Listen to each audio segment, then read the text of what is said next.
ایک آدمی تھا تو اس کی بیوی انتقال کر گئی اور اس نے طلاق دے دی.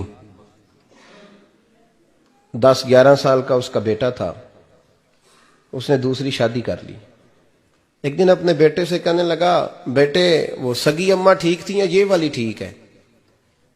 تو بیٹا کہنے لگا, ابا جی یہ ٹھیک ہے, وہ سگی امی جھوٹ بڑے بولتی تھی, سگی امی جھوٹ بڑے بولتی تھی, جھوٹی تھی, یہ سچی ہے. اس نے کہا, بیوقوف تیری ماں جھوٹی تھی. اس نے کہا, ابا بڑی.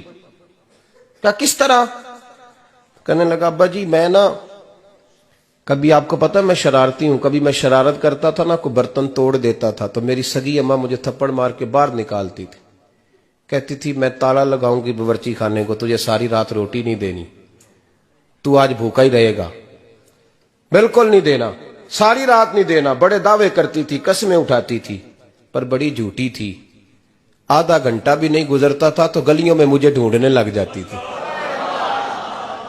ڈھونڈ کے لاتی تھی, ڈھونڈ کے, اور لا کے نا تو غلطی میری ہوتی تھی, رونا میری اماں شروع کر دیتی تھی. وے اوے مینو نہ ستایا کر وے پترا. پھر میری مرضی کا کھانا مجھے پکا کے دیتی تھی, میری مرضی کا.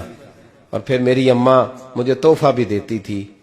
ابا جی وہ جھوٹی تھی, پہلے کہہ رہی تھی ساری رات نہیں دینا, اب آدھا گھنٹہ. یہ بڑی سچی ہے, جواب بھائی ہے.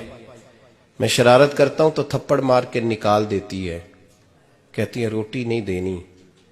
پھر میں ساری رات رو کے گزارتا ہوں پر نہیں دیتی. یہ سچی ہے, وہ جھوٹی تھی. تو ماں کے درد کو کیا سمجھے؟ بچے تو کہتے ہیں اماں نے ہمیں قید کر دیا, اماں کہتی ہے میری مرضی سے کھاؤ. اور تجھے نہیں پتا اس نے قید نہیں کیا, وہ تم سے پیار بڑا سچا کرتی, اور بڑا سچا پیار کرتی ہے تیرے ساتھ, بڑا سچا. بیٹا برگر کھا کے آ جاتا ہے, اماں کہتی ہے روٹی کھا لے, کہتا نہیں آپ نے بینگن پکائے ہوئے ہیں میں نے نہیں کھانے. تو اماں منتیں کرتی ہے, کہتی ہے چل توں دس کی کھانا ہے, تینوں سیویاں نہ بنا دیاں, فٹافٹ دال پک جائے گی, کیا کھائے گا؟ وہ ابا جی میری طرح قریب سے کہتے ہیں چھڈ پر, بھوک لگے گی تو آپ ہی کھا لے گا. لیکن اماں کہتی ہے اس نے روٹی نہ کھائی تو مجھے نیند نہیں آئے گی. تو اس درد کو سمجھنا. میں غلام ہوں ایک آستانے کا, اور میں سمجھتا ہوں جو کسی کا مرید ہی نہیں اس پر تو سایہ ہی نہیں, اسے چاہیے کسی بزرگ کا سایہ حاصل کرے. لیکن بھائی یہ بات بھی بڑی سچی ہے کہ میرے جیسے پیر کے ہاتھ میں 5000 روپیہ نذرانہ دو نا, پیر صاحب دعا کرنا, تو پیر صاحب نے دعا پکی یاد کی ہوئی ہے سب کے لیے, رٹی رٹائی, اللہ خیر کرے اللہ بھلا کرے, اور سب کے لیے رٹا لگایا ہوا ہے. اور اماں کو بیٹا ویسے ہی کہہ جائے, ویسے ہی, اماں میں انٹرویو دینے جا رہا ہوں ذرا دعا کرنا, وہ بیبیاں منگا کے دعائے تنجینہ پڑھانا شروع کر دیتی ہے, اور ساری رات مسلح پہ بیٹھی. اس درد کو سمجھنا. اور بھائی بڑا ویل ڈریس بیٹا ہوتا ہے, ویل ڈریس نوجوان, وہ 18,000 کا جوڑا پہنتا ہے, 7,000 کا جوتا خریدتا ہے, وہ قیمتی قسم کی گھڑی استعمال کرتا ہے. لیکن اسی بچے کے جب اپنے بچے ہوتے ہیں نا تو بی بی کو کہتا ہے یہ لے 10,000 روپیہ, بچوں کے کپڑے خرید لے, میرے صحیح ہیں ابھی کل ہی تو خریدے تھے. اور باپ, اور تو سمجھا ہی نہیں یار, 30 سال باپ نے جوانی ساری سعودی عرب کو دے دی, لیکن تیرا خیال رکھا.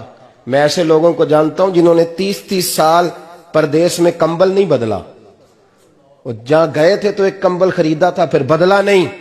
تو ماں باپ کے بارے میں, اور یہاں بچے حساب کرتے پھرتے ہیں, بھائی تو پچھلے مہینے بھی 5,000 دیتا سی, تسی پیسے ادا کر دے کی ہو, ماں باپ سے حساب کرتا ہے تو.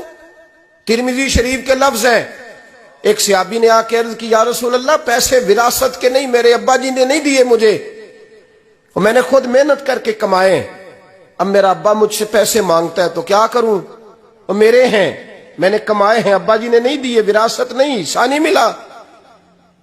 حضور میرا ابا مانگتا ہے تو میرے لیے حکم کیا ہے؟ تو نبی پاک نے فرمایا کیا کہا تم نے, پیسے تیرے ہیں؟ کہا حضور ہاں. تو فرمایا ابا کس کا ہے؟ کہا یا رسول اللہ میرا. تو فرمایا اگر تو اپنے والد کا ہے تو تیری ہر شے تیرے والد کی ہے, تو بھی تیرے والد کا ہے تو تیرا مال بھی تیرے. ماں اور باپ یہ تو حسن ہے زندگی کا, یہ تو وقار ہے انسان کا. جب تک ماں باپ کا ہاتھ پکڑ کے چلو گے نا رستے سیدھے رہیں گے, اور جس دن انگلی چھوڑ کے سڑک پہ نکلنا پڑا نا سر چکرانے لگے گا. یاد رکھنا.